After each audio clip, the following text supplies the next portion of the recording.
1828ஆம் ஆண்டு நவம்பர் 19ஆம் தேதி வாரணாசியில் பிராமண குடும்பத்தை சேர்ந்த மௌரிய பந்தர் மஹிதரிபாய் தம்பதியினருக்கு பிறந்தவர் ஜான்சி ராணி.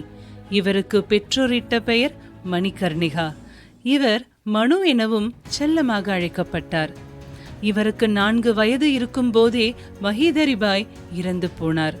இவர் சிறு வயதிலேயே குதிரை ஏற்றமும் வாழ்வீச்சும் கற்றுக்கொண்டார். இவரது தந்தை ஜான்சியை ஆண்ட ராஜா கங்காதராவ் நெவல்கர் என்பவருக்கு 1842ஆம் ஆண்டு மணிகர்ணிகாவை திருமணம் செய்து வைத்தார். அதிலிருந்து மணிகர்ணிகா ராணி லக்ஷ்மிபாய் என அழைக்கப்பட்டதுடன் ஜான்சியின் ராணியாகவும் பதவியேற்றார். 1851இல் அவர்களுக்கு பிறந்த மகனான தாமோதராவ் 4 மாதங்களில் இறந்து போனார்.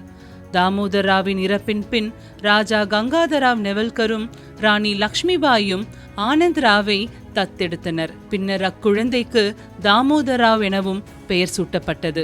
ஆனாலும் தனது மகனின் இழப்பின் துயரத்தில் இருந்து மீளாத ராஜா கங்காதராவ் நவம்பர் 21ஆம் தேதி 1853இல் உடல் நலமின்றி இறந்தார். மன்னர் கங்காதராவ் மறைந்த பின் வளர்ப்பு மகனான தாமோதராவை ஆட்சியில் அமர்த்த எண்ணினார் ஜான்சி ராணி. ஆனால் அப்போதைய ஆங்கிலேய கவர்னர் தத்தப்பிள்ளையை அதிகாரப்பூர்வமாக ஏற்றுக்கொள்ள மறுத்துவிட்டார். ஒரு மன்னருக்கு நேரடி வாரிசு இல்லை என்றால் அந்த அரசு தங்களுக்கே சொந்தம் என உரிமை கொண்டாடி வந்த ஆங்கிலேயர்கள் ஜான்சி நாட்டை தமது ஆட்சிக்குட்படுத்த முடிவெடுத்தனர்.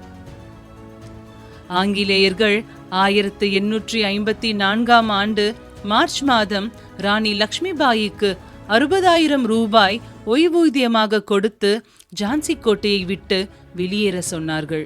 இதனால் தனக்கும் மண்ணுக்கும் ஏற்படும் விளைவுகள் தெரியவர அதனை ஏற்க மறுத்தார் ஜான்சி ராணி. பிரிட்டிஷ்காரர்களுக்கும் ஜான்சி ராணிக்கும் இடையே பகைமை ஏற்படுகிறது. அது கொஞ்சம் கொஞ்சமாக வளர்ந்து ஜான்சியின் படைக்கு மிகப்பெரிய போராக விதைக்கிறது. ஜான்சி ராணி தனது குழந்தையை தன் முதுகில் கட்டிக்கொண்டு குதிரை ஏற்றம் செய்தபடி கூரிய வாளை வீசி ஜான்சி ராணி போர் செய்யும் அந்த காட்சி இன்றும் ஒவ்வொரு பெண்ணின் மனதிலும் துணிச்சலையும் வீரத்தையும் விதைக்கும். 1858ஆம் ஆண்டு ஜூன் 18ஆம் தேதி கோட்டாகி செராய் என்ற இடத்தில் வெள்ளையரை எதிர்த்து ஜான்சி ராணி போரிட்டார். இப்போரின் போது படுகாயமடைந்த ஜான்சி ராணி அத்தினத்திலேயே வீர மரணம் அடைந்தார்.